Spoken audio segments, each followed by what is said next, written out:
Welcome to Ghoulish Gab, always spooky, always under 7 minutes. Today we're talking about some of our favorite ghostly horror movies, hauntings, all that kind of scary ass ghosts and shit in your house type of shit. Why don't you start us off with one of yours, Kayla? So 2014's Last Shift, which for like a few years would pop up on different streaming services, and I always thought that the like movie poster looked kind of cheesy. And then Sean and I finally watched it, and it's really good. A police officer is like on her first assignment. She's a rookie working at a police station that is about to close down, so it's the last one.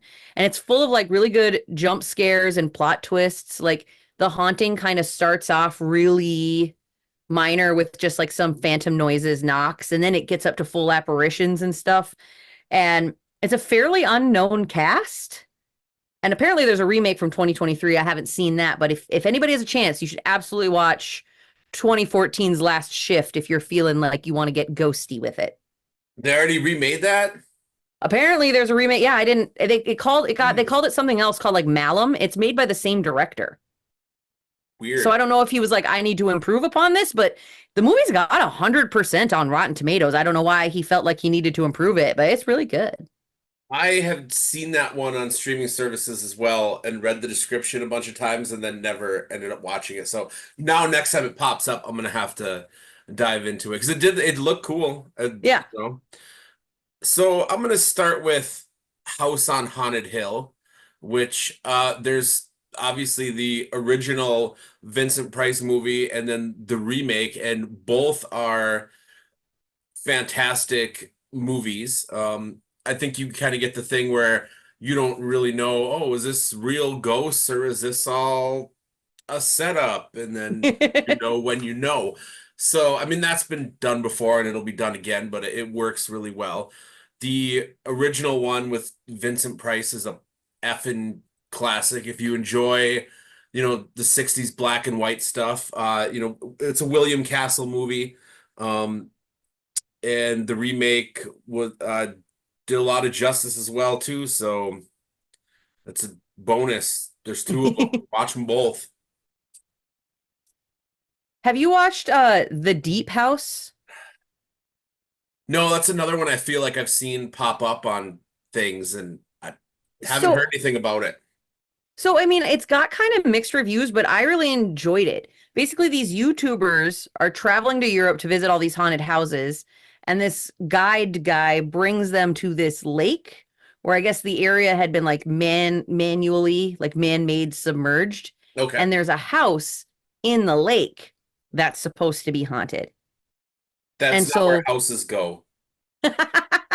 so they go dive. They know how to dive, so they go diving into this underwater house that is haunted, and it brings in a whole new because it's got kind of the found footage aspect because you're doing it from the perspective of the divers, Okay, but then it brings in this element of like claustrophobia because you're surrounded by water, like there's no easy escape and you're in this creepy underwater house.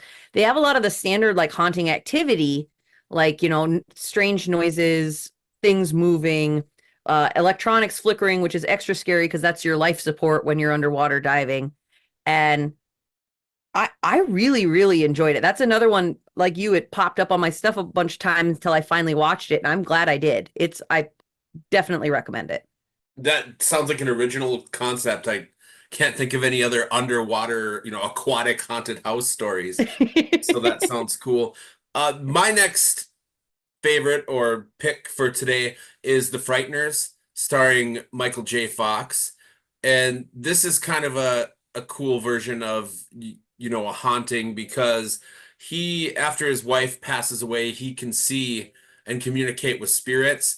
So he's pretty much haunted wherever he goes 24/7. It doesn't end for him, which, I mean, Ugh. having, yeah, that's a nightmare within itself. But then there ends up being this other demonic spirit that pops up that is able to kill the living and the dead, which is a complex thing. And so he kind of teams up with some of the friendly spirits to try to stop that from happening because it just wouldn't be good for humanity.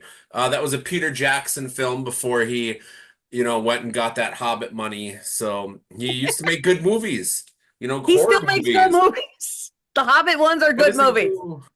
I don't. What has he even done? Made him? It doesn't matter. I Eh. can Google Peter Jackson later. 2012's Sinister with Ethan Hawke.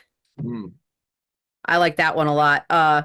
So true crime fan, a true crime writer moves into a house to write about the murders that happened in this house. Stupidly doesn't tell his wife and kids about the house's history before he moves them in, and then uncovers a box of snuff films. Cool.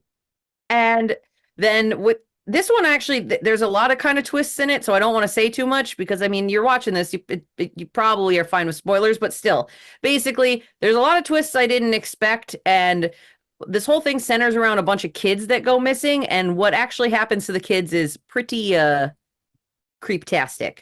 So, yes, 2012 Sinister. If you read the description, it sounds kind of boring. I promise it's not. I also enjoyed that a lot. It was one I watched. I didn't expect much, and I was like, "Oh, this is really creepy and cool." Very quickly, look up House, the 1977 Japanese film. It's probably the most insanely weird, haunted ghost type film that you could ever watch. I don't have time to explain it.